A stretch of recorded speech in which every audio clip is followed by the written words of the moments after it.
আজকের রেসিপি আর মাছের ঝাল।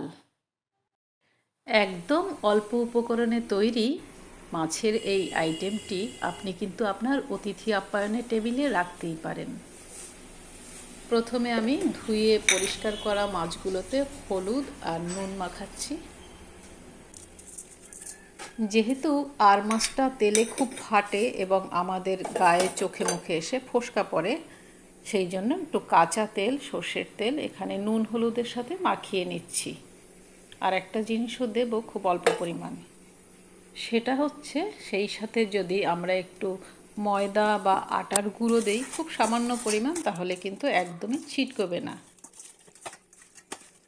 মাছের টুকরোগুলো কিছুক্ষণ এইভাবে মাখা থাক।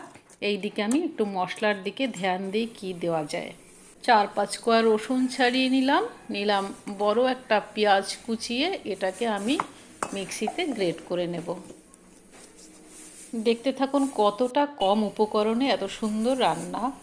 পেঁয়াজ রসুন গ্রেট করা, খুব বেশি তো কিছু করতে হবে না, ঝামেলা নেই। কড়াইটা অলরেডি বসিয়ে দিলাম। এটা সর্ষের তেলে রান্নাটা করব। যে কোনো মাছ সর্ষের তেলে করলেই বেশি টেস্ট হয়।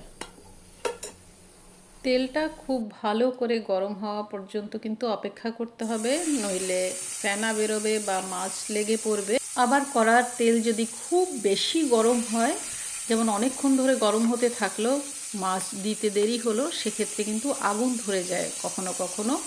এরকমটা যদি হয় তখন সঙ্গে সঙ্গে ওভেনটা অফ করে দিতে হবে এবং কড়াইটাকে ঢাকনা দিয়ে ঢেকে ফেলতে হবে, আগুন তখন নিভে যাবে। এটা কিন্তু খুব দ্রুত করতে হবে। মাছগুলো এদিকে ভাজা হতে থাক, আর আমি পাশের ওভেনটায় বসিয়ে দিচ্ছি একটু জল। অবশ্যই অবশিষ্ট নুন হলুদ যেটা মাখা ছিল ওই পাত্রটায়, সেটার ভেতরে জল ঢেলে দিচ্ছি। এই গরম জল দিলেও কিন্তু ঝোলের টেস্ট বেড়ে যায়। মাছগুলো একটু উল্টে দিই, হয়ে গেছে একটা সাইড।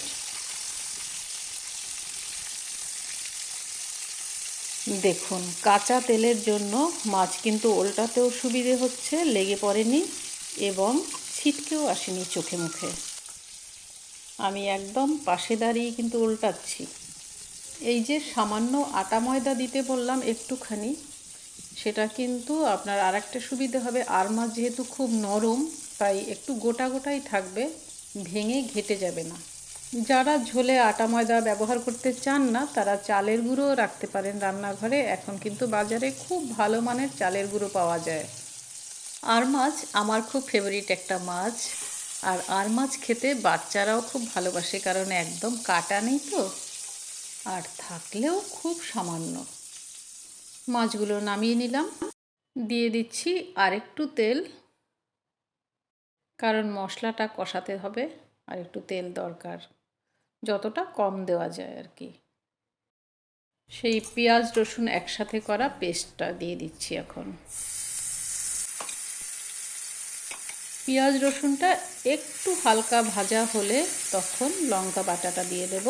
এখানে নিজের বাটা লঙ্কা, আসলে ফোড়নের জন্য শুকনো লঙ্কা কেনা হয়েছিল, তো সেটা ঘরে থাকলে যেরকম হয় না নষ্ট হতে থাকে, তা আমি সেটা রোদে দিয়ে তারপর জলে ভিজিয়ে বেটেছি মানে মিক্সিতে।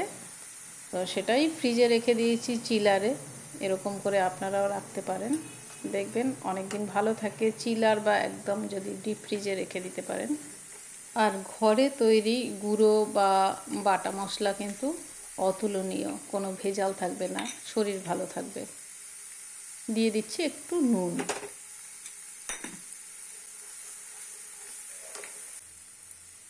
আদা বাটাটাও দিয়ে দিচ্ছি। এই রান্নাটায় জিরে গুঁড়ো বা ধনে গুঁড়ো ব্যবহার করব না।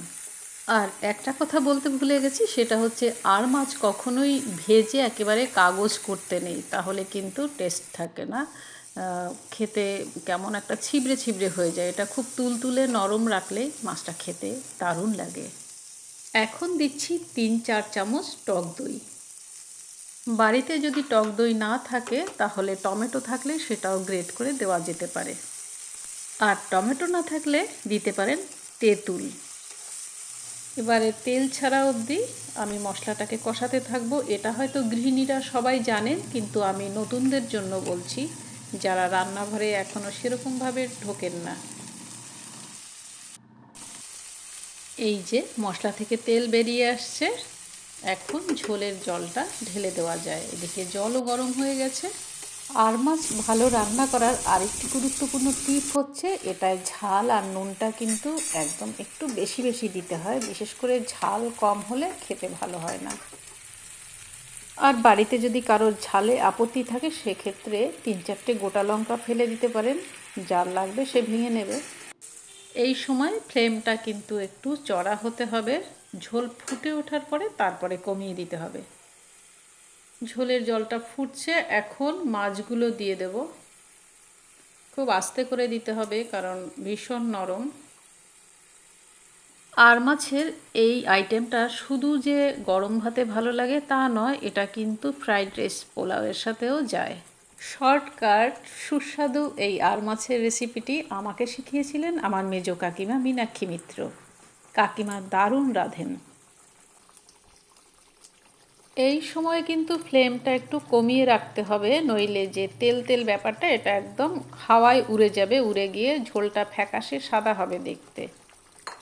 কারণ রান্নাটা তো প্রেজেন্টেবলও হতে হবে, তাই না? আর রান্না যদি দেখতে ভালো হয় তাহলে কি হয়, আমাদের স্যালাইভা নিঃসরণ হয় এবং স্যালাইভা আমাদের হজমের জন্য একটা গুরুত্বপূর্ণ ভূমিকা রাখে।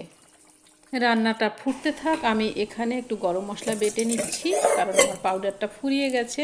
আমি নিজে পাউডার করে রাখি। এখানে নিয়েছি দারচিনি, এলাচ আর লবঙ্গ, খুবই কম পরিমাণ। এটাকে এখন বেটে নেব।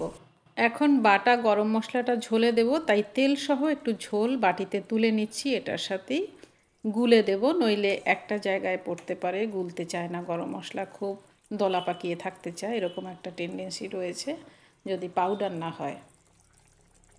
এভাবে তেলের সাথে গরম মশলাটা গুললে কিন্তু খেতে ভালো লাগে আর দেখতেও ভালো হয়।